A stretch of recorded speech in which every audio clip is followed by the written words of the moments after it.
Tell us what we're doing today, brother. Well, we got some York weights and a Roberts weight, and we're going to do a little bit of restoration to some of these and give them kind of an original patina look.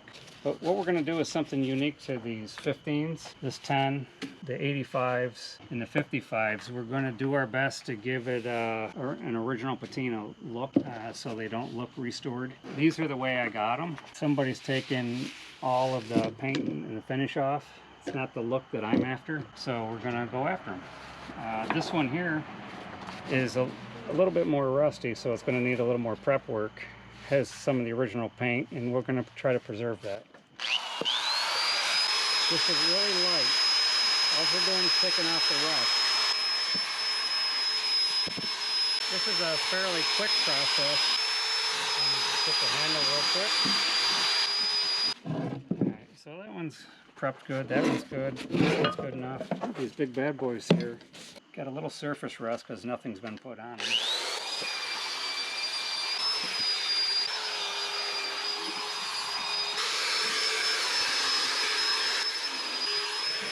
I have to get some cloths to wipe them down, and maybe a little bit of sandpaper.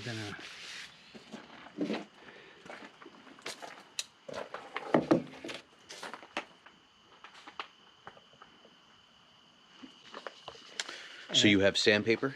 This sandpaper is what I've used on furniture. So if this is 80 grit paper, way too coarse to sand on the steel, but this is probably more like 120 because it's so worn down. So I saved this so that I can just give this a, see, I'm not leaving any scratches, and I'm just getting any more off that I can get with the brush.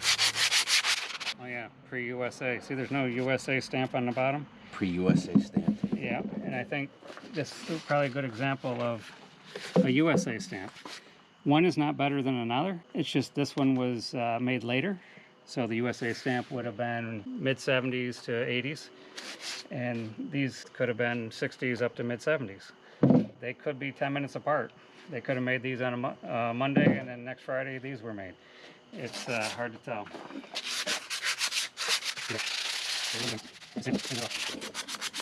at that. See, the handles always have a little rust in them. Not a big deal. You use Rust-Oleum paint. The rust bonds with the paint anyways. I use this just to get the dust out of there. Nothing worse than when you're paint over dirt. It really shows up. It's really noticeable that it is dull. What kind of brush are you using? This is a steel brush.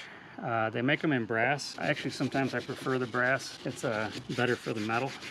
I use this brush on where the letters are, really just to clean the debris out of there.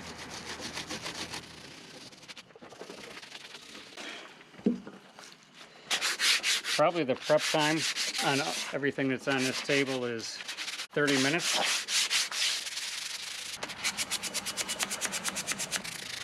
Are these stamped? Yeah, these are USA stamps. 85. They both have their attributes, right? The pre-USA is older, but the USA stamp, they actually have thicker handles. So some actually prefer the USA stamp for that reason. A little thicker handle on the heavier weights is nice. So you're going to see that I'm not trying to get all of this dirt off, and that's intentional. I'm not going to wipe them down with alcohol and get every speck of dirt off. It's not necessary for the process that we're using. There's going to be dirt on this table. I'll get some of it off, but it doesn't all have to come off. And you'll see why when we're going. I actually prefer there to be some on the table. Normally I'd have my compressor out here.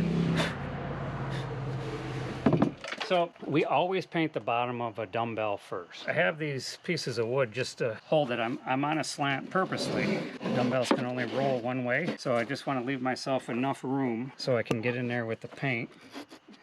So that should be good. And then, so we're going to paint the whole dumbbell. I'm going to paint them all on the bottom half, and then I'm going to flip them over and paint them, and then you're going to watch the process. Alright, let's see if the paint works.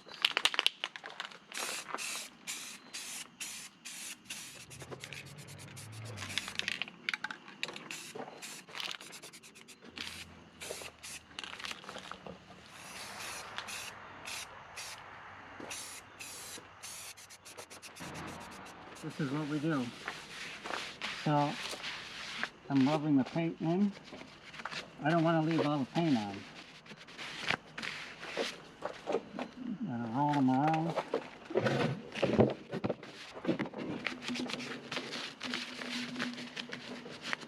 So now what we do is we did the bottoms, we flipped them over, and now we'll do the tops, same process.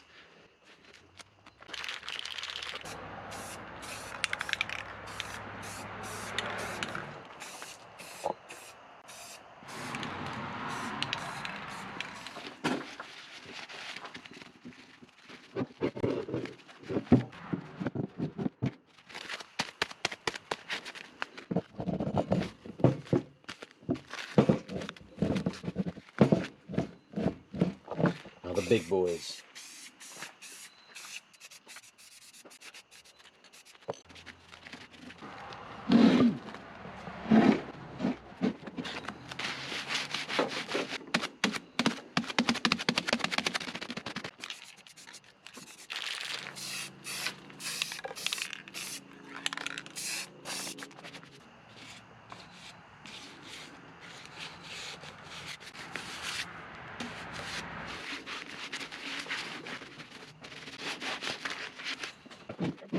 I put them up on these sticks so they don't stick to the table so badly. So when these dry, I'm going to take the sandpaper and I'll lightly sand them. I'll sand the edges. We're going to paint the numbers on here and the letters gold to go with the rest of the set that they go to. And it's a wrap.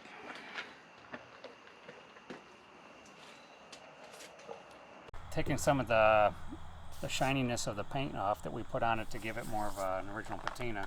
If you look at it from this side, this one we just kind of roughed it up a little bit, as opposed to this one we haven't it has the paint on it that, you know, it doesn't look original like the original patina. So just a quick, you see this is very lightly, it doesn't really take much at all to give it wherever the dumbbell, especially the edges, would be worn, and it gives it kind of a more of an original look. It's kind of a feel, or else if you press too hard on the sandpaper, it'll scratch the paint. Now we just got to paint the letters to match the rest of the set.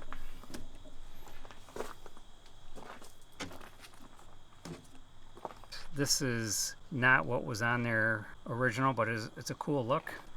And again, this is individual to each individual's personal taste.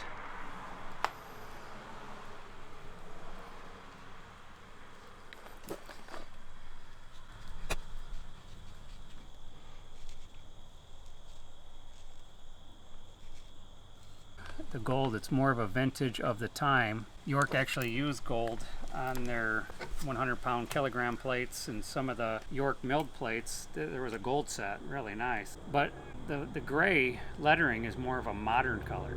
You know, like that's what's used on weights today. So we want to keep that vintage era colors. And I think it looks sweet, it really pops.